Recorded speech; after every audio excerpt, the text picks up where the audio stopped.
fog eat sound. That was the first thing Ellis noticed. Not that it was quiet, not just silent, but that the sound itself had been consumed. The tires of his rental car made no noise over the gravel. The engine hummed like a distant memory. The radio had died 2 miles back, just static then nothing. And now the world was only fog, thick, pale, choking the trees that loomed on either side of the narrow road. There were no signs, no mile markers, only the vaguest sense that he was still moving forward. Even the headlights did nothing, shining into mist, swallowed immediately, like driving through milk. He should have stopped, turned back, called someone, but there was no signal, no map, only the address he'd scrawled in the corner of the notebook that now sat in the passenger seat. Dove's Well, Clutch Hollow Road yellow mailbox. He was sure he hadn't passed it, but he was also sure he'd been driving for over an hour on a road that felt like it looped around itself. Maybe that was what the fog did. Bent space, bent reason. His hands tightened on the wheel. A shape emerged. It was just a mailbox, weather-beaten, half sunk in the ground at a slant, its post devoured by moss and creeping vine. It was yellow, barely, stamped across its side, half peeled. 76 Clutch Hollow. Ellis exhaled for the first time in what felt like days. He slowed the car to a crawl and turned into the narrow lane that forked off the main path. It was more of a suggestion than a driveway. 2 tracks in the soil, barely visible beneath the gnarled roots and wet leaves. Branches reached across it like fingers. The fog didn't lift. It only followed. He drove 50 feet before the car gave up. Just stopped. No sputter. No warning. The lights flickered once. Then nothing. Only mist. Ellis leaned back in the seat and let his eyes close. Not from fear. From memory. Because this was not the first time he had been here. The house waited at the end of the path. Its windows were empty. The porch sagged under its own weight. Paint peeled from every beam, and its roof leaned like a hunched shoulder. It was the kind of house that didn't ask questions. It remembered. Ellis stepped out of the car. His boots made no sound in the mud. He left the keys in the ignition. He didn't need them anymore. He knew that now. This wasn't about travel. It was about returning. The front door was already open. Just a crack. Just enough to let the fog in. He crossed the threshold without thinking. And the moment he stepped inside, the door closed behind him. Not slammed, not shut, just closed, with a soft, aching sigh. And the house took its first breath in years. The air in the house was thick with dust and memory. Ellis didn't turn on the lights. He wasn't sure they'd work. And even if they did, he wasn't sure he wanted to see the place under full brightness. The house had a way of reshaping itself in shadow. Corners didn't stay where they belonged. Hallways stretched slightly longer than memory allowed. And doors like to wander. He stood in the foyer, listening. The silence here was heavier than outside. The fog had followed him in, but only partway. It curled just inside the windows like it didn't want to commit. His boots made the softest crunch as he stepped forward, disturbing a brittle carpet of dirt and paper-thin moth wings scattered across the floorboards. There was no furniture in the room. No signs of life. Just a single coat hook beside the door, rusted through, and a long nail driven into the baseboard for no apparent reason. But above it, embedded directly into the wall, was a clock. Large, round, old enough that its glass had yellowed and warped. It ticked softly in a rhythm that made Ellis feel uneasy, as if it wasn't marking time but measuring something else. Tick, tick, tick. Not consistent, not mechanical. Almost like a heart that had learned to lie. He stepped closer. The minute hand twitched, then stopped, then twitched again. He reached out, fingertips brushing the glass. It was warm, too warm, and as he touched it, the ticking stopped. Completely. The house shifted, barely, just a creak, but not from the walls. From beneath them, he moved down the hall, the quiet alive behind him now. There were pictures on the walls, though most had fallen, frames hung crooked or shattered on the floor, their contents lost beneath the dust. The ones that remained didn't seem right. Old family photos, yes, but blurred, not by motion or time. blurred as though someone had tried to paint over the faces, not with brush or ink, but with fog. It clung to the glass on the inside, swirling slowly like smoke trapped in water. He passed them quickly. The kitchen was just ahead. It was cleaner than expected, barely dusty. A table still stood in the center, chairs pushed in politely, like they were waiting for someone to return from a very long walk. On the table sat a single teacup, cracked, empty, but steaming. Ellis didn't move closer. He didn't need to. He remembered now. He'd sat there once. Years ago, when he was a boy, his grandmother had served him sweet tea, spoke in half-sentences, told him not to answer the knock if it came after midnight, told him to ignore the footsteps in the attic, told him to keep the windows closed, even in the heat, especially in the heat, and never, ever wind the clock. He had forgotten that. Until now, something creaked above him, not loud, just deliberate, weight shifting, a presence pacing. He looked up, the ceiling a patchwork of cracked paint and faint water stains. But the sound came again, 3 slow steps, then stillness.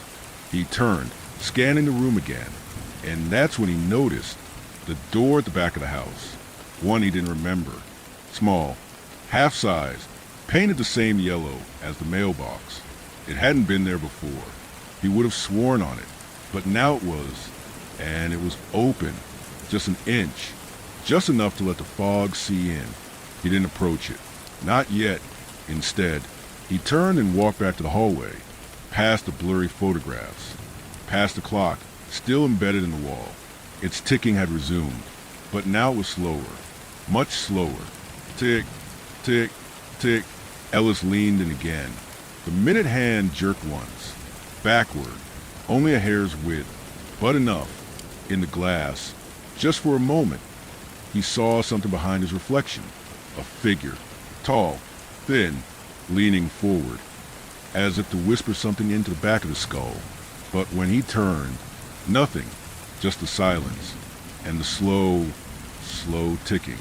The house exhaled again, and far above, in the attic, something began to move.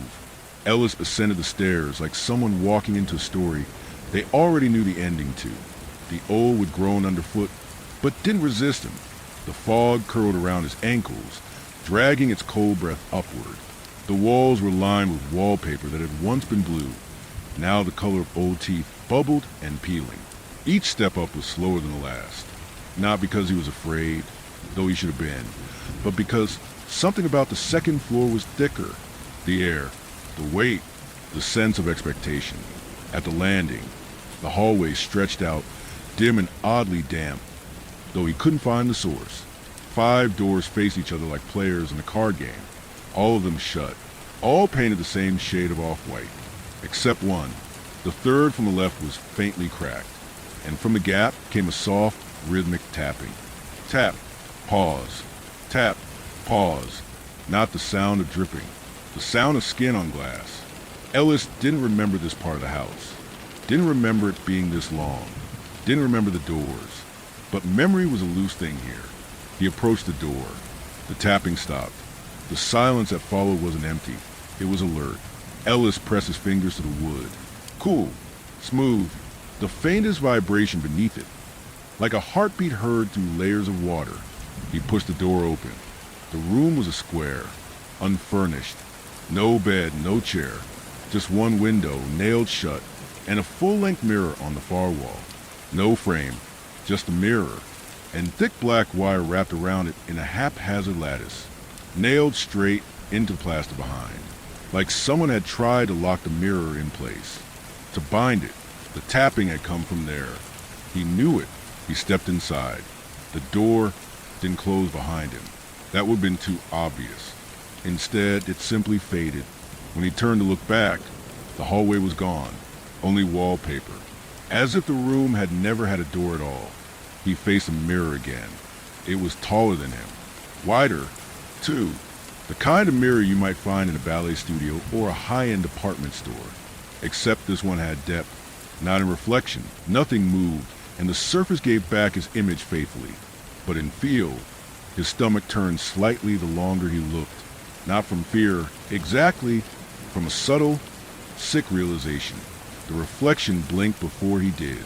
He stepped forward, close enough that he could see the pores on his face, the tremble in his jaw. But the man in the mirror was too still, too balanced. It looked like him, but it wasn't his. Not anymore. And when Ellis raised his hand, just as a test, the man in the mirror hesitated. A beat, then moved, but not quite the same. The movement was reversed, subtle, like watching someone mimic from behind a thin curtain. His fingers brushed the glass. Cold, then warm, then cold again. He leaned closer. The mirror began to fog, but not from his breath, from the inside. A message scrawled out, slow and trembling, as if written with a fingertip. Don't open it again. The wire across the glass creaked, tightened. Ellis took a step back. Another line appeared. IT remembers you. Something thudded in the wall. Just once. A deep, wet sound, like something heavy shifting against the boards behind the plaster. The mirror pulsed. The wire strained. One of the nails popped free and clattered to the ground. Then another. He turned to find the wall behind him had reappeared. But the door was gone. The wallpaper had grown over it. Seamless. He was sealed in. The mirror cracked. Not shattered. Just a single hairline fracture. Down the center. Like a spine. Ellis reached for the wire. He didn't know why. It was like picking at a scab you knew would bleed. Another nail popped loose. A hum filled the room. No sound. Just pressure. He grabbed the wire, rough, biting into his palm, and pulled. It gave with a reluctant scream of old metal. The mirror groaned behind it. Not from pressure. From waking. The fog at the edges of the glass darkened, and something pressed against the other side. Not a reflection. A figure. Tall. Shoulders scraping the inner surface. A face made of blurred features and leaking shadow. It opened its mouth. Not to speak, but to inhale. And Ellis felt the pull. In his chest. In his thoughts. Like it was remembering how he tasted. The last nail popped. The wire fell. The mirror was now bare. And the figure was still there. Waiting. Not moving. Not needing to. Because it had already found him. The mirror didn't shatter. It should have. That would have been a release. A sound to anchor Ellis to something real. Glass, motion, physics. But no. It simply darkened. Like an eye dilating in slow recognition. The figure behind the glass didn't move. It pulsed. Like it was breathing through the veil. Ellis stumbled backward until he hit the opposite wall. His hand searched blindly behind him for the doorknob that no longer existed, pressing against wallpaper that had grown clammy and warm like old flesh. The mirror exhaled. He heard it, a breath, long and deliberate, fogging the glass on the inside, curling like smoke inside a coffin. Then, beneath him, something responded. The floorboards beneath his boots swelled upward with the gentlest of movements. A shift, like something underneath had inhaled with the mirror. He froze. Another breath from the mirror, and again the boards below him lifted, not by force but by displacement, like the belly of some sleeping animal, or the rib cage of something buried alive. The walls creaked, as if the room were flexing. The air felt heavy with mildew, static, and memory. He knew now what this room was. It wasn't a prison. It was a lung, and it had just started breathing again. Ellis dropped to his knees and pressed his ear to the boards, not because he wanted to, because the house wanted him to. From beneath the floor came the unmistakable sound of whispering, but it wasn't in words. It was in replication. He heard himself, his voice, his footsteps, his breath, repeating, out of sync, too slow, like someone was listening to a memory of him and trying to play it back through a broken speaker. He pulled back, heart pounding. The fog curled tighter around his legs, brushing higher now, hungry for knees, hips, ribs. In the mirror, the figure stepped closer, one foot, then the other. No sound, just presence. Its mouth didn't move, but Ellis heard its voice inside his head, like a song he hadn't known he knew. You left too soon. He backed into the far corner, hand sliding across the wall until it hit something, a notch. recessed slightly in the wallpaper. He clawed at it. The wallpaper tore like old skin. Beneath, it was a trapdoor, a square cut into the wall, just large enough to crawl through. No handle, only a rusted ring of metal. He grabbed it, pulled. The door screamed on its hinges. Behind it, darkness, but not empty. He smelled earth, roots, the stale stink of buried things. Ellis looked back at the mirror. The figure was closer now. Its hand pressed the glass. The crack down its middle had widened slightly, like it was smiling. The breath from beneath the floor had become steady now, predictable, like it was awake, and waiting. He crawled through the trapdoor without hesitation, because the room had stopped pretending it would let him out the front way. His body scraped against rough boards. Cobwebs clung to his hair and arms. On the other side, a narrow crawl space descended. He dropped down onto cold dirt, pitch black. Only the whispering remained, louder now, not echoes anymore. Voices, real voices, some whispering his name, some without mouths. He lit his phone screen. The battery was already nearly dead. The light caught something ahead, an old wooden staircase descending into a larger space. A root cellar, maybe. He remembered this. A dream he used to have as a boy, of stairs that went down forever, of something watching from the very bottom, patient and smiling and made of wood and hunger. He took the first step, then the next. With each creaking board, the whispering became clearer, more layered, dozens of voices, hundreds, too many to count, too many to carry. They weren't speaking to him. They were praying to something that lived below. He reached the last step. His light flickered, and before it died, he saw a room, circular, stone walls damp with condensation, and in the center, something buried under thick roots. Not a body, not quite, a bundle of rags, shifting, breathing, whispering. Ellis stepped closer. The voices stopped, the rags unfolded, and the thing inside looked up at him with his own face. Ellis didn't scream. The breath caught in his throat, lodged like something half swallowed, jagged, wet, unfinished.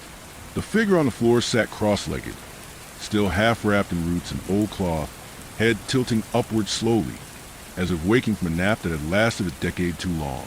Its face, his face, not like the mirror's mimic. This one was him. Same uneven scar on the chin from a bike fall when he was 7. Same sun-creased corners of his eyes. Same dull expression he saw in photos he didn't remember taking. But the eyes, they were wrong. Not blind, not glowing, just aware. Too aware. Ellis took a step back. His boot scraped stone, echoing in the chamber. The other Ellis blinked, slowly, then smiled. Finally, it rasped, voice like smoke trapped in the throat. Took you long enough. Roots shifted with the thing's breath, twitching like antennae. Ellis' mouth worked, no sound coming out. He wasn't sure what he'd say if it did. Would you ask your own face what it was doing underground? The other Ellis didn't wait for questions. You locked the door, remember? You shut me in here. Left me to rot so you could go and forget. Its head cocked to the side. Did it work? Do you even remember what happened to the girl that stopped him? There was no girl. He didn't, but there was a flicker, the briefest pulse behind his eyes, the smell of copper in summer, the sound of rushing water, and a laugh that turned into a scream. He shook it off. No, that wasn't real. You made me take it, the thing said. Standing now, you left the weight down here, and climbed up like nothing happened. You took the name, the face, the light. It reached toward him, not with menace, with grief. The roots slithered back, parting like curtains. A small shrine stood revealed behind the creature. Wooden dolls, melted candles, a cracked locket holding a picture too smudged to see. The air pressed down, heavy with memory. With debt, Ellis felt it in his stomach, in his chest. In the part of him he'd taught himself not to feel. He dropped to his knees, and the other Ellis smiled wider. Yes, that's the shape of it now. It comes back in circles. The whispering returned, louder, from the walls, from the roots. from within him. He clutched his head as the sound twisted and blurred. Not words, but meanings, emotions, a drowning sense of responsibility, shame without context, fear tied to places he could no longer name. And behind all of it, one word echoed like a heartbeat: return, return, return. The other Ellis walked forward. Ellis tried to scramble back, but the stone under his hands had softened. Dirt now, wet clinging. It's not punishment, the thing said. It's symmetry. It reached out again. Fingers touched Ellis' forehead. Not cold, not warm, just familiar. And the chamber tilted. A flood of images struck all at once. Not dreams, not memories. Impressions. Running, bare feet on forest trails. A storm above the trees. A hand pulling another from the river. Blood on the rocks. A promise broken beneath the roots of the house. A scream buried beneath laughter. And her name. He remembered it now. Nell. She drowned. He'd tried to save her. But not soon enough. Not right. The current took her body, but the house took what was left, and it asked a price. One version of him ran. Another stayed, and they split. One climbed out of the fog. One was buried in it, and now they stood face to face again. In the dark, both Ellis, neither whole. The room shuddered. Dust fell like snow. Above, something massive was shifting. The house itself, waking slowly. The other Ellis turned toward the roots, kneeling again. It won't wait much longer. You brought it back when you crossed the threshold. It smells you now, and it's hungry. Ellis tried to speak. His voice returned in a whisper. What do I do? The other Ellis didn't look back. Decide. The root chamber darkened. The mirror had cracked. The floor had breathed. The cellar had opened. And beneath it all, the house was still waiting. For an answer. For him. Ellis woke to wood. Not stone. Not dirt. His hands were buried in a quilt that smelled like lavender gone sour. He was kneeling beside a child's bed, the kind with brass rails and chipped white paint, its headboard carved with daisies and vines. Sunlight filtered in through sheer curtains, dirty and yellowed, but glowing real. Too real. Wrong. Somehow, there were drawings taped to the walls. Stick figures. Trees. Suns with wide mouths. Crayons had been used violently, smearing the smiles into red streaks, crossing out heads, circling shadows and corners. He was back in the house. Not the house of the mirror or the cellar. The one he remembered from years ago, where he used to visit in summer. The house before everything. Split, but this wasn't his room. It was Nell's, and it hadn't changed.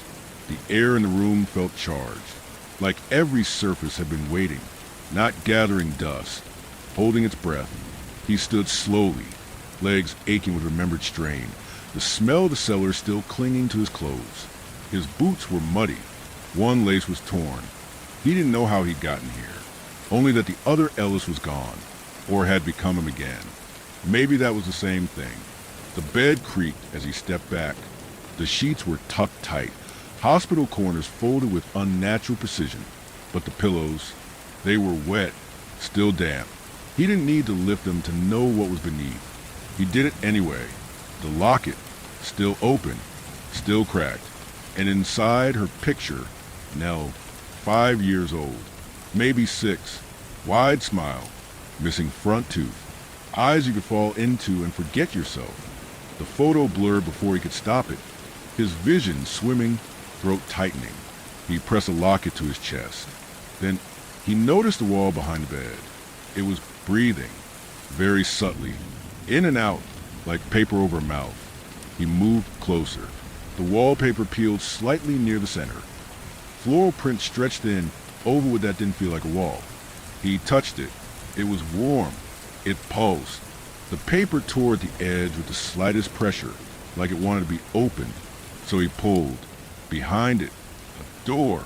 No knob, just a hole in the wood, big enough for a hand.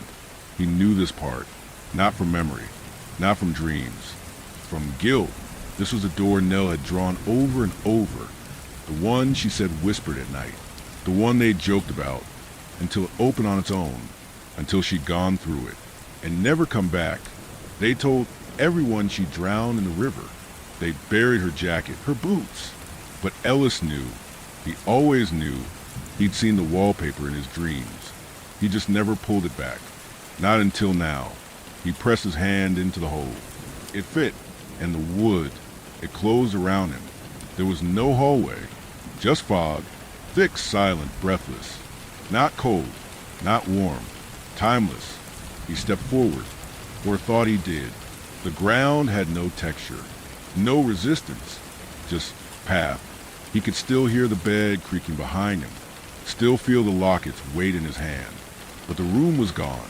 The house had shifted again, or he had. From the fog, a light bloomed, small, flickering, a lantern, suspended in air, swinging gently as if someone had just passed it by. Ellis moved toward it. His body obeyed. The fog thinned, and there she was, Nell, sitting in a chair made of roots and dolls and cloth, her small legs swinging, humming an old tune that made his chest ache. She didn't look up. "You forgot me," she said quietly, not accusing. "You let the fog keep me." Ellis dropped to his knees. "I tried to find you. I didn't know how. You didn't want to remember. That's different." The lantern flared, revealing more of the space. Walls carved with names, symbols, scratched into wet bark. Most he didn't recognize. One he did. Ellis, scraped over and over again. Desperate, bleeding. "It made a home out of forgetting," Nell whispered. "It feeds on it. The parts you won't carry. The rooms you won't open." He reached for her. She stood. Her eyes were fog. "But I remember everything now. I've been here, waiting, in the cracks." Ellis shook. "I can take you back." She tilted her head. "You'd have to stay." He didn't ask what that meant.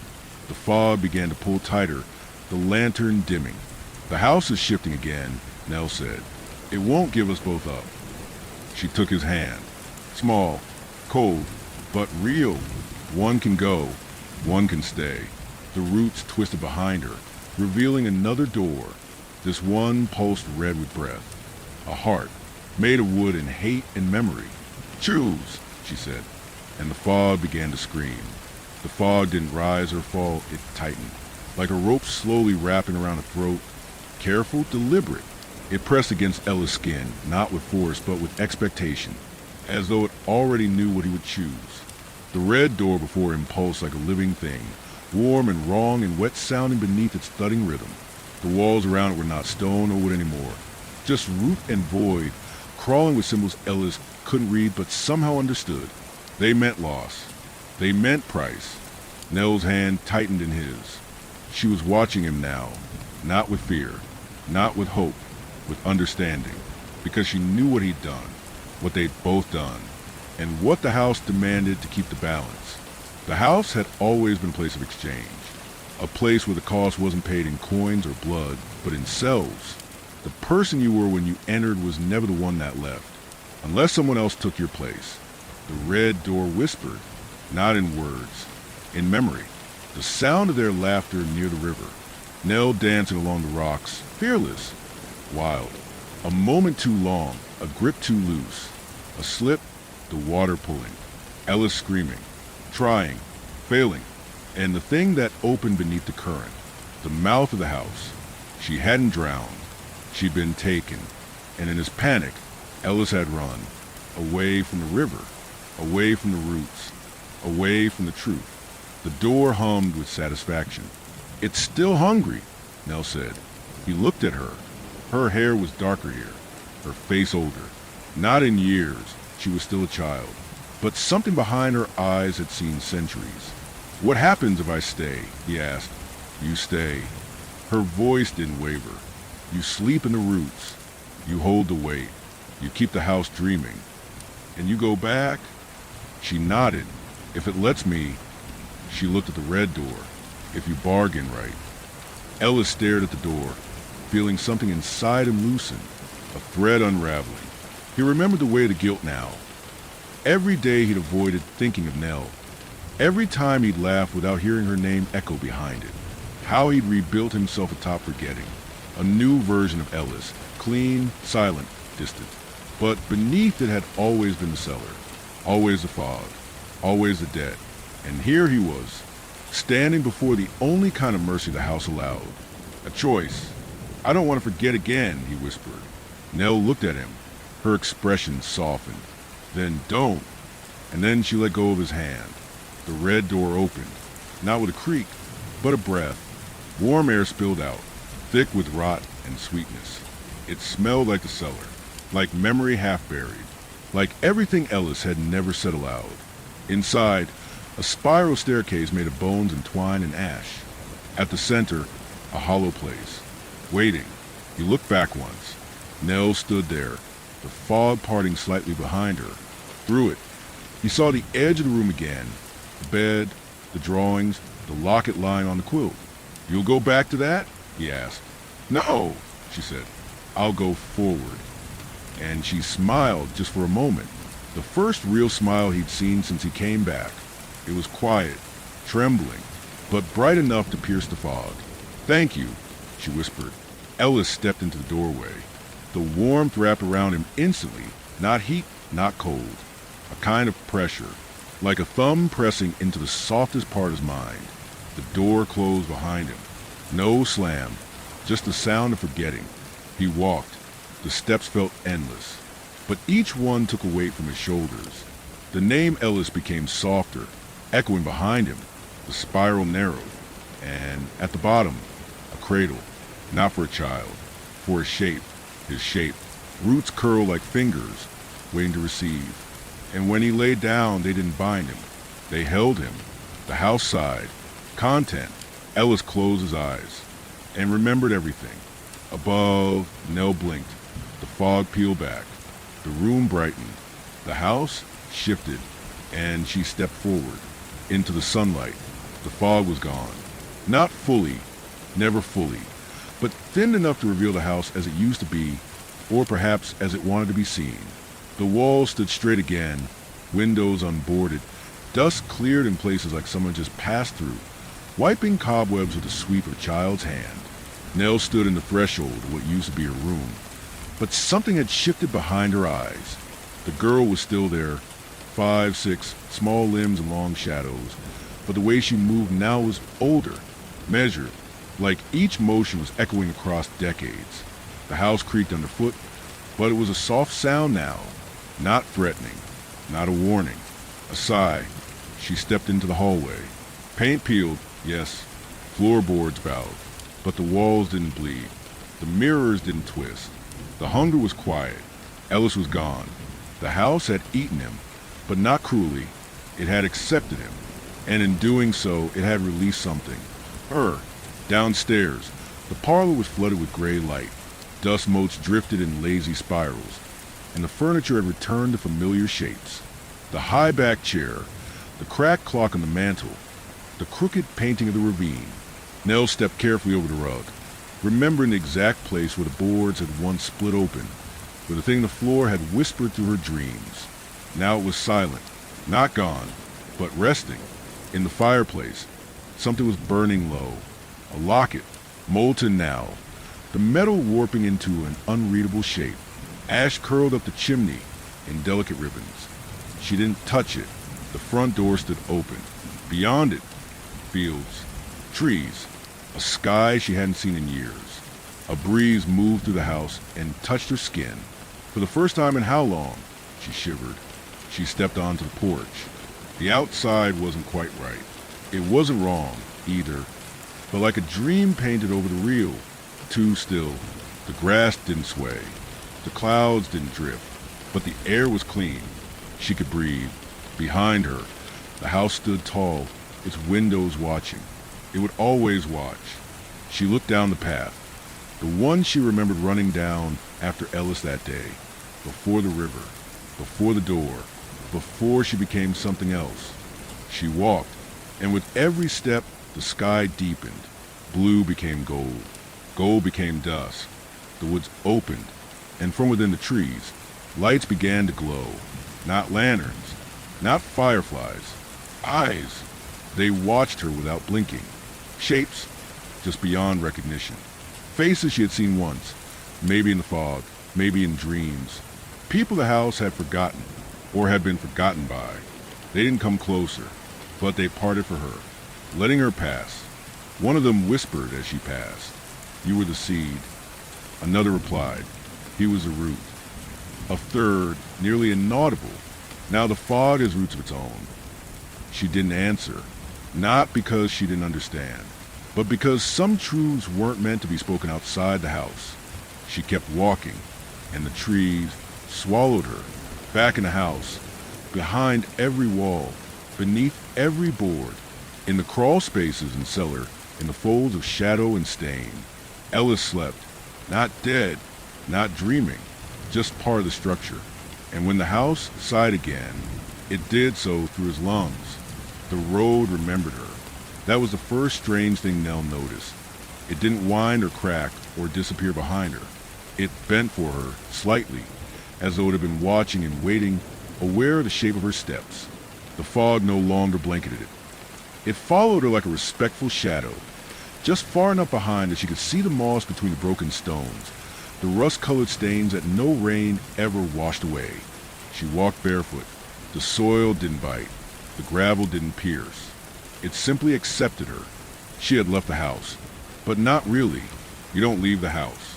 You only carry it with you. The trees here were thinner, reaching up like pleading hands, and the sun, what little of it bled to the clouds, was the color of spoiled milk. Nothing chirped or buzzed.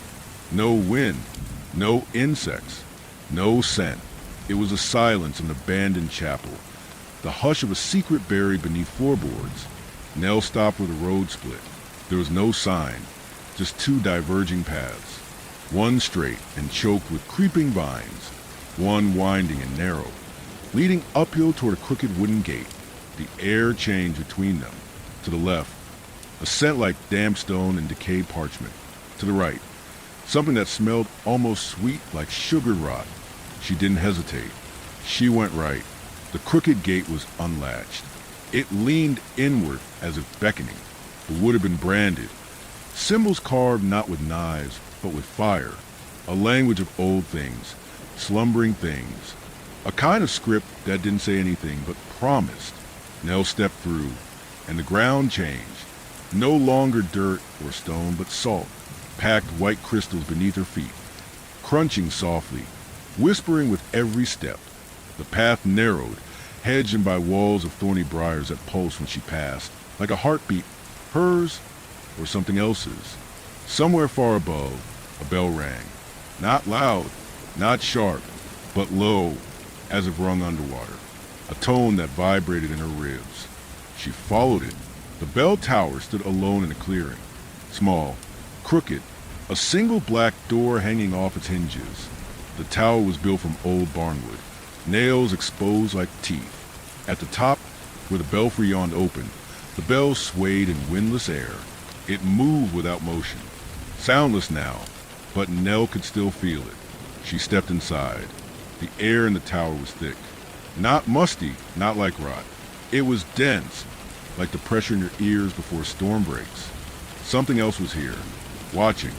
She turned slowly. On the floor, beneath years of dust and scratched symbols, was a circle. Thin lines of salt traced its edge, and inside, barely visible, was the imprint of a body. Small, childlike. It hadn't bled, but it had screamed. A voice creaked from the rafters. You walked the hollow road. Nell didn't look up. I had to. You were given mercy. You should have stayed beyond the gate. I didn't come for mercy. There was a pause. The bell above twitched. Then what did you come for, little flame? She stepped over the salt circle, into it, to open the rest. The bell rang again, sharp this time and wrong. It rippled through her, peeled something back from the skin of the world. The voice fell silent, and above her, something began to descend. The sound was like teeth grinding slowly in a hollow mouth, metal against stone, with groaning under pressure that never let up. Above Nell, the bell stopped moving, but the air did not still. It thickened instead, congealing, as though the tower itself had inhaled and forgotten to exhale, and something began to come down from the shadows of the belfry. Not a person, not an animal, a shape that changed as it moved. First a lank shadow with antlers made of knotted hands, then a heap of stitch feathers, then smoke with too many eyes. It crawled sideways, upside down, folding through the angles of the tower like water might flow through broken glass. And it whispered, "The rest are not yours to wake." Nell stood in the center of the salt circle. The wind had picked up outside, or what passed for wind in a place like this. The thorns beyond the gate twitched and sighed. The road behind her shifted like a sleeping back. "They're not sleeping," Nell said. Her voice was steady. "They're trapped. They chose. They were tricked. They bargained." She looked up. The shape was closer now. A limb, black and spindled, touched the top beam and left a seeping stain behind. "So, did I," she said. The circle under her feet began to glow faintly. Not bright, not light, but a memory of illumination, like the moon behind clouds. The voice shifted, lower, more amused. "And what will you pay now, little wick? What will you burn to open the lock?" Nell reached into her coat pocket. It was still there. The locket, no longer molten. Cold again. Oh, but heavy. She hadn't taken it with her from the house. She remembered watching it melt in the hearth, dripping between the stones like sorrow, but it had come anyway. The house had given it back. Or maybe Ellis had. She opened it. Inside, two faces. Her own younger. And Ellis, not smiling, just watching. She placed it in the center of the salt circle. The tower groaned again. Something in its foundation shifted. A soft, distant cracking echoed upward like old ice splitting on a thawing lake. The thing above her hissed, "You think the house will let you go twice?" She shook her head. "I'm not going. I'm letting them out." "And you would take their place?" Nell bent slowly and touched the salt. It seared her fingers, but she didn't flinch. "Not just me." She pressed her palm to the ground and called, not with words, with memory. With every moment she'd seen the walls shift, heard the house moan, felt the weight of Ella's silence, every whisper from the vents, every glimpse of movement in mirrors, every forgotten name etched into the cellar door. She called them. At first, nothing. Then, one by one, they came. Not from outside, from beneath. Hands. Dozens. Pushing up through the cracks between the floorboards. Some old, some small, some bone, some blood, all reaching. The tower swayed. The bell began to scream. The shape above shrieked and melted back into the dark, pulling its limbs upward in a writhing tangle. But Nell didn't stop. She pressed harder. The floor pulsed with heat. Salt turned black under her fingers. The circle bled. The walls began to split, not with violence, but like old bark peeling to reveal something soft beneath. And then, a shudder, a sigh, and silence. The floorboards opened, and they rose. Children, women, men, some little more than shadows, some real enough to cast long, wet footprints across the salt, all of them marked by the house, some with missing eyes, some with twisted spines, some still weeping from mouths stitched shut by fog. They stepped past Nell one by one, and as each crossed the threshold of the tower, the sky outside brightened, a little, just a sliver of color, as if dawn might be remembering its way back. Last to emerge was Ellis. He was not whole, but he was smiling, a broken, tired smile, like someone who had finished digging a deep well. "You didn't have to," he said. "You would have," she said. "No," he replied softly. "I already did." They didn't embrace, but they looked at each other for a long, long time. Then he nodded and stepped out of the tower, and the salt circle crumbled. Nell stood alone. The bell no longer rang. The tower no longer leaned. The hollow road was gone, and behind her, the woods whispered one word: sleep. The clearing where the bell tower once stood was empty. No stones, no salt, not even the bones of the building. Nell stood in its place, barefoot in dew-covered grass that hadn't existed before, her fingers still tingling with the memory of burned salt and old blood. The sky above had gone dark again, not black, but that strange deep indigo that holds a lightless glow. The kind of night that doesn't end so much as fades sideways into something else. And in the center of it all, alone in the field, lay a lantern. She didn't see it fall. She didn't remember anyone carrying it. But there it was, small, iron-framed, its glass blackened with soot. The handle curled like a question mark, and inside, no flame, only a dim pulse. It throbbed faintly, not light, but presence. Not heat, but breath. She crouched beside it, didn't touch it. The fog had returned, but just at the edges of the world now. It didn't crawl close. It watched, folded like curtains, hanging heavy in the trees beyond the field. She whispered to it, "What do you want me to do?" The lantern didn't answer, but something behind her did. It was a voice she hadn't heard in years. It's not about what it wants. Her mother, but not her mother as she remembered. Not soft and tired in the yellow kitchen, not frayed at the edges from grief. This voice was clearer, sharper, still worn, still weathered, but with a kind of finality in it. Nell didn't turn. She couldn't. Her muscles refused it. Her spine locked, because if she turned and it wasn't her mother, she knew she'd break open. "You kept your promise," the voice said. "No, I broke it," Nell replied. "I came back." That was a promise. A pause. Wind, cold and dry, swept across the field and rattled the lantern's glass. "You remember what I told you the day he drowned?" Nell swallowed. "You said the house didn't take him." "Right, but it did." "No." The house showed him the door.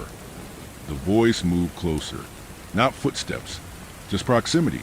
A weight in the air behind her. And he stepped through. "Why?" Nell asked, eyes still locked on the lantern.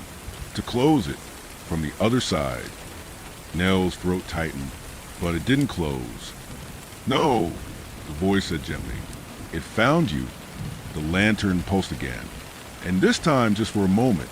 It cast a glow, not around them, within her.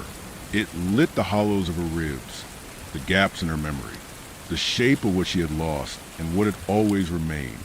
She didn't flinch, didn't cry. She reached out and touched the handle.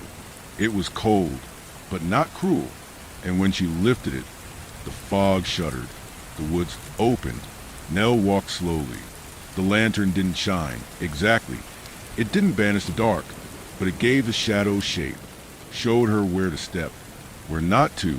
Sometimes she passed trees with hands pressed to their bark. Not people, not anymore. Just remnants of those who had tried to run from the house, but never truly left it. Faces half-formed, eyes closed. She did not speak to them. They had given all they had, and the fog moved with her now. Not behind, not ahead, beside. It didn't whisper anymore. It breathed. Inhale and exhale. A rhythm. She came to the husk of an old carriage. Its wheels were rotted. The door hung open like a broken mouth. Inside, the cushions were wet and black with mildew, and a single glove sat in the center, palm up. She placed the lantern inside, and the glove curl closed around it. Behind her, the woods shifted, paths rearranged, trees leaned, the ground softened. The house was calling again. But this time, it wasn't calling her back. It was preparing a place. And the lantern inside the carriage lit fully, not with fire, with memory, with every face she had seen in the house's cracks, every cry from the attic, every heartbeat buried beneath the cellar floor. She did not weep, but she did close her eyes and listen, because now she would remember. And as long as she remembered, the house would sleep. The house had changed. It was no longer the sagging corpse of wood and vine she remembered from her childhood. No longer snarled in roots or shivering beneath the weight of its own decay. It stood upright now, alert, every shuttered window an open eye, every step leading to the porch's stiff, waiting finger. The air around it no longer sighed with rot. It watched, and the door wasn't open. It was ajar, just enough to suggest that something had recently passed through it. Or perhaps something was waiting to. Nell paused at the edge of the clearing. Behind her, the fog didn't follow. It stopped at the tree line as if to say, "We brought you this far." The rest is yours. In her palm, the warmth from the lantern still lingered, even though she had left it behind in the carriage. The memory didn't leave with it. It pulsed inside her chest now, low and slow. With every step she took, the rhythm of the house began to sync with her own. Floorboards creaked in time with her breath. Rafters hummed with the murmur of blood in her ears. This house had always been alive. She just hadn't known she'd been feeding it. She reached the porch. It didn't groan. Instead, the wood beneath her bare feet felt slick, not from moisture, from use. As if something had passed over it 1,000 times without ever leaving. She stepped forward. The door didn't open wider. It simply allowed her in, and the inside wasn't empty, but neither was it occupied. It was more like a mouth after the tongue had gone, a cathedral after the sermon ended, filled not with people or ghosts, but with a kind of deep, vibrating waiting. She closed the door behind her, not to trap herself, to keep the rest of the world out. The walls hadn't changed, still cracked and moss-veined, the wallpaper still peeling back, like a wound dressing too long ignored. But now, she could see what lay beneath. Not insulation, not wood, names, thousands of them, etched deep in ink that bled with heat. Some she recognized, Ellis, her father, her grandmother's sister, who vanished during the storm of '72. Others were strangers, children, soldiers, lovers, widows, all sleepers, all bargainers. She touched the wall, and it was warm, a slow pulse behind the paper. The house murmured. The lantern remembers. She didn't answer, just moved forward, through the foyer, past the grandfather clock, with no hands. Down the hallway where time didn't flow, only echoed. She reached the stairs, and there, on the bottom step, sat the mirror. It hadn't been there before. Oval, blackened silver frame, covered in dust that seemed to grow even as she stood before it. She brushed her fingers across the glass, and the reflection smiled before she did. Not hers, not quite. A face that looked like hers if it had never left. Eyes that never stopped crying, though the tears were long gone. A mouth that had learned only to whisper, "What do I become?" Nell asked it. The mirror fogged, and in its breath a word formed. Keeper. She carried on. The house welcomed her now, not with light, not with warmth, but with recognition. Every room had a version of her in it. The upstairs nursery, still filled with toys that no child remembered playing with, had her shadow sitting in the corner, hugging her knees. The attic, where dust refused to settle, held her silhouette writing names into the wall, with a finger dripping salt water. The kitchen, long silent, echoed with a younger Nell boiling locket chains in a cast iron pot. Each was her, and each had waited, but only one walked, only one breathed, only one had returned not to escape but to tend. She reached the bedroom.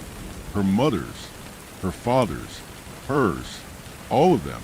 The bed was made. In the center lay a book, bound in cloth, tied with twine. It smelled of matches and fog.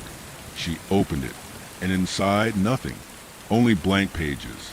She smiled, the first true smile since Ellis had drowned, because now she understood. The sleepers had gone, but more would come, and the house would need someone to write their names, to remember their faces, to hold their grief so they could rest without fear. She sat down. She picked up the pen, and the house exhaled. The pen fit perfectly in her fingers, not like something picked up, but like something returned, as if it had always waited for her hand, and now, nestled between her thumb and forefinger, it sighed with something close to relief. It was heavier than a pen should be, dense with unseen weight. A fluid hum moved inside the shaft, not ink, something darker, something alive. Nell dipped the nib to the first page. She did not hesitate. Ellis Moreland. The name bled across the page in a thin black ribbon, not drawn from the pen, but pulled from somewhere deeper. The moment the letters were complete, the page grew warm. A flicker of breath passed over her skin, like someone whispering, "Thank you," in a language too old to remember. She turned the page. Eleanor Price, Mabel Ashcroft, Father Dwayne, John Hollow, Alma, who lived in the walls. the boy with one shoe, the girl who rang the bell but never stopped. Each name pulled her deeper into the rhythm of the house. The farther she wrote, the less she heard the outside world. The bed creaked under her weight, but it didn't shift. Time moved strangely. Her hand continued, but the sky outside the boarded windows neither brightened nor darkened. It just waited. The fog never returned inside. It didn't need to. She was now the fog's memory. Some names made the pen tremble. Some made her breath catch. One made a streak of blood slide from her nose and splatter the page. But still she wrote it, because every name was part of the hollow. Every name fed the house. But there was a pattern, too. Not every soul was claimed. Not every sleeper stayed. Some left no name behind. Some refused to be written. And some had never truly arrived. She turned a page, and this one was not blank. It bore a question. What is the name you will carry? Her hand stopped. So did her heart, because she knew what it meant. Not the name she was born with. Not the one whispered in lullabies or shouted in grief. This was the hollow name. The one that let her become part of the house without being consumed by it. The one that let her keep the door without being dragged through. The one that made her not victim, not guardian, but keeper. She dipped the pen once more. The liquid inside it pulsed, eager. She wrote slowly, as if every letter had to be earned. Nell of the fog, keeper of Clutch Hollow, the one who stayed. The house sighed. It wasn't breath. It wasn't wind. It was completion, as though a hinge had finally clicked into place. The book closed itself, not snapped shut, just folded closed, soft as cloth, as if the final page had been sewn in by unseen hands. The twine rewrapped it, curling like a vine around the cover, knotting a way that no fingers could undo, not even hers. A stillness took hold of the room, not silence, stillness, not an absence of sound, but fullness of purpose. She stood. Her knees ached. Her hands tingled, but she stood without struggle. She placed the book back on the bed. It vanished into the folds of the quilt, not disappeared. Absorbed, part of the room now, part of the house. She left the bedroom, walked the hall again, past the reflections, now all asleep. Some smiled. She nodded to them. They did not wake. She descended the stairs. The wood no longer creaked. The foyer opened to her. The door stood shut. Outside, the fog waited, and beyond it, the world. She did not reach for the knob. Not yet. There was still one more room, one she had never dared enter. Even when the house was still just a story told in broken dreams. The door beneath the stairs. Low, narrow, its knob cold and too small. She had always believed it led to the crawl space, or worse, to the part of the house that didn't want to be found. She opened it, and inside, nothing, only stairs, spiraling down, and down, and down. The house had no basement, but she descended. She expected darkness. Instead, she found the whispering room. It was vast, but had no ceiling. Walls of faded brick glistened with condensation or tears. At the center stood a pool. Still, black, perfect, and around the pool, names carved into stone. Not written, carved, thousands, maybe more, and at the edge of the water sat a man, barefoot, shirtless, pale as the moon. Ellis, or what remained of him. He looked up. His eyes were fogged, and his voice, when it came, wasn't as alone. You found your way. She knelt beside him. You led me. He nodded, smiled faintly, the way someone might at the end of a long, terrible story. You're not alone anymore, he said. Neither are you.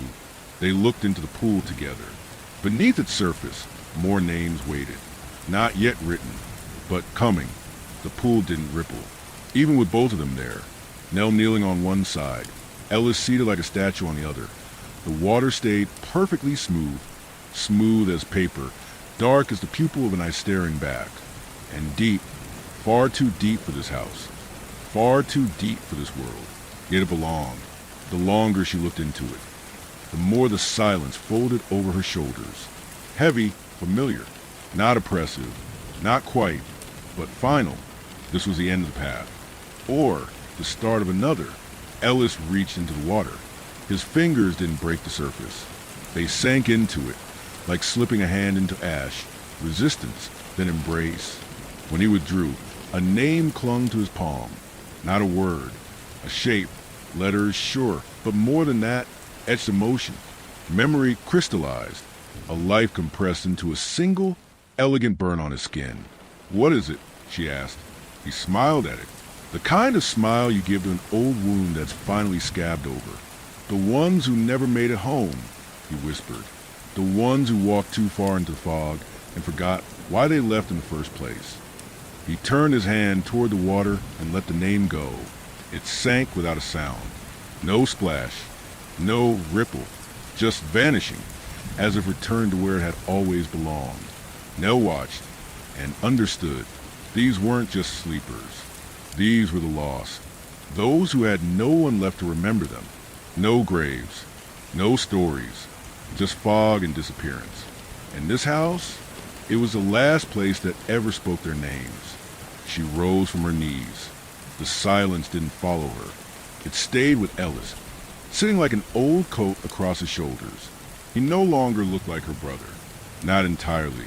He looked like the man he might have been if he'd grown here instead of out there. Hair longer, skin pale with the house's dust, eyes rimmed with something that wasn't age but memory. He was the first one who stayed, but she was the last. "Will I see you again?" she asked. He didn't answer. He didn't need to. Some answers belonged to the house, not the voice. She climbed the spiral steps again. Each one creaked a little less the higher she rose. And when she reached the door beneath the stairs, it closed behind her on its own.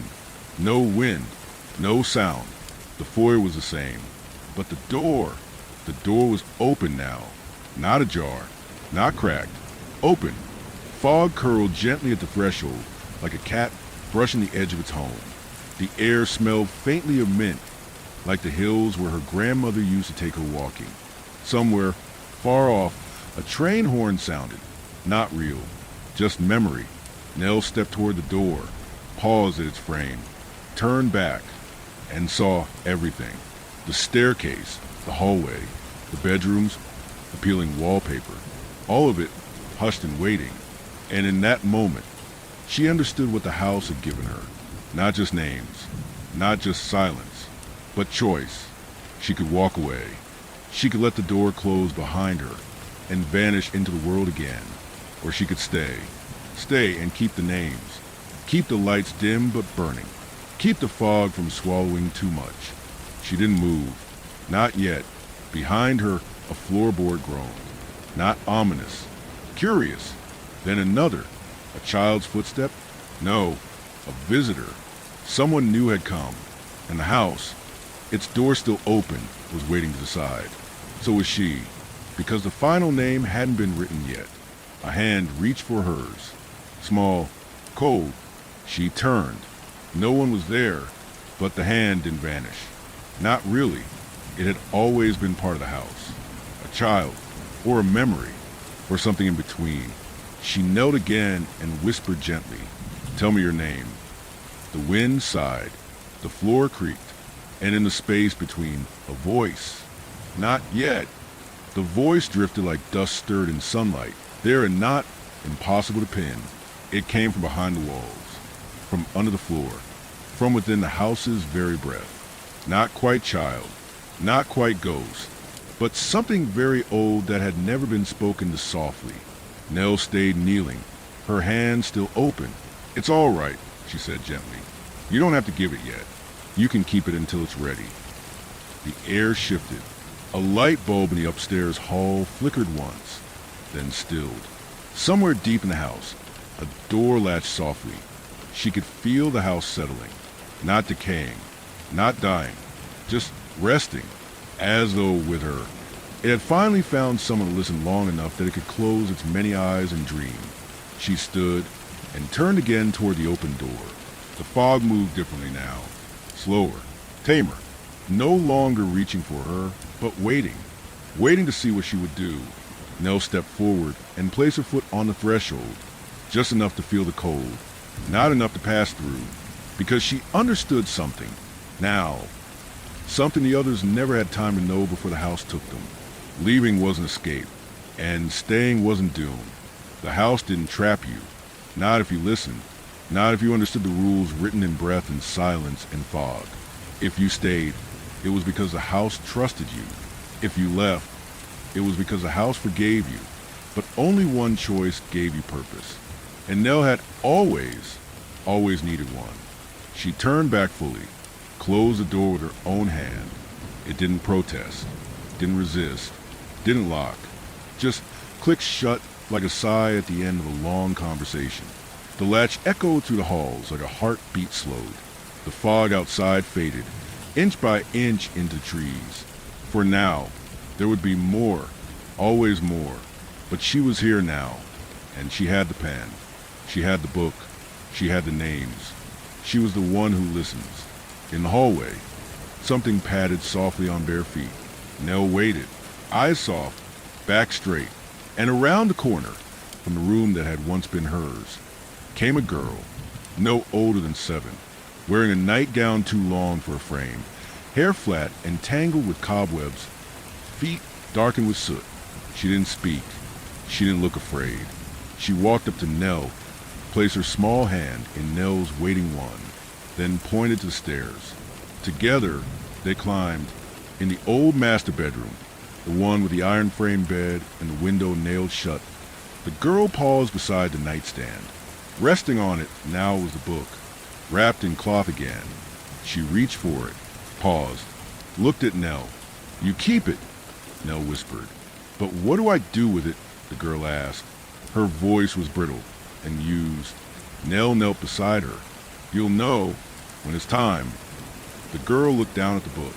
The twine fell away on its own. She opened it. The pages fluttered until they stopped on one. Blank, not clean, but waiting. She reached for the pen resting in its hollow. She wrote her name, and the house sighed once more. The fog had lifted. The forest outside the house shimmered with wet light. A bird called once, unsure of the season. Inside, the light stayed dim. The walls stayed soft. The stairs kept creaking in their old familiar rhythm. Because someone now listened. Someone kept the book. Someone spoke the names. And the house stayed awake. Forever. Watching. Waiting. Welcoming. For those who strayed too far into fog and needed to be remembered